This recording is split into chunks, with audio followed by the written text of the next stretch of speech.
Namoonni mana seeraan alaa yookaan ijaarsa seeraan alaa dambii boodaa qabdan viidiyoon kun isiniif waan ta'eef hin darbina dhaggeeffadhaa. Akkam jirtu ani Taajuddiin Abdooti ogeessa waajjira lafaati. Viidiyoon kun isin fayyada waan ta'eef sheer kooppi link riipoostii godha. Akkuma beekamu gaa namoonni ijaarsa seeraan alaa dambii boodaa qabdanuu filannoo lama qofa qabdu. Filannoon inni tokkoffaanii mana keessan gara seera qabeessaatti fidachuudha. Inni lamaffaan ammoo mana keessan dhabuudha yookaan mana keessan akka diigamu yookaan gara dhaalamee gara baankii lafaa yookaan mana gandaa akka ta'u gochuudha jechuudha. Filannoon kun lammaniyyuu harka keessan jira. Kanaaf yoo na dhaggeeffadha.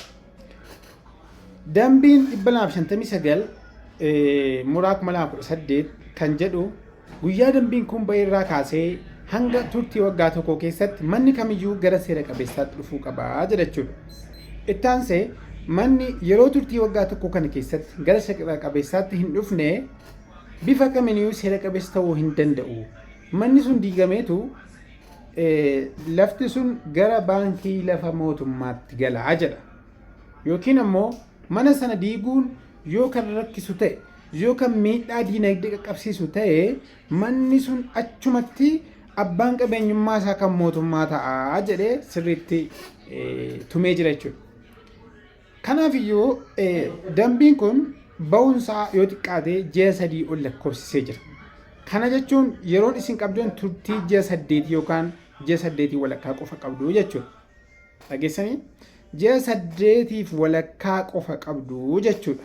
Guyyaa irraa kaastanii. Maal jennaan dambiin sun kan inni ba'e gaafa 10 ji'a 7 2018 dha. Har'a immoo ji'a 10ffaa fixnee 11ffaa keessa galaa jirra. Kanaafiyyuu hundi keessan yeroo turtii isin hafe kana keessatti dafaatii mana keessan gara seera qabeessaatti fidadhaa. Dafaatii waajjira lafaa deemuudhaan waan isinirraa eegamu kaffaluudhaan gara seera qabeessaatti fidadhaa jechuudha. Kanarraa kan hafe yoo ta'e yoo yeroo kana keessatti hin fidattanu ta'e booda isin rakkisuu danda'a. Booda bifa ittiin gaafattan dhabuu dandeessu. Bu'uura seeraa ittiin gaafattan illee dhabuu dandeessu. Kanaafiyyuu yeroo jedhame kana keessatti ariifadhaatii gara seera qabeessaatti fidadhaa. Viidiyoo kana sheer kooppi link riipoostii walii godhaa.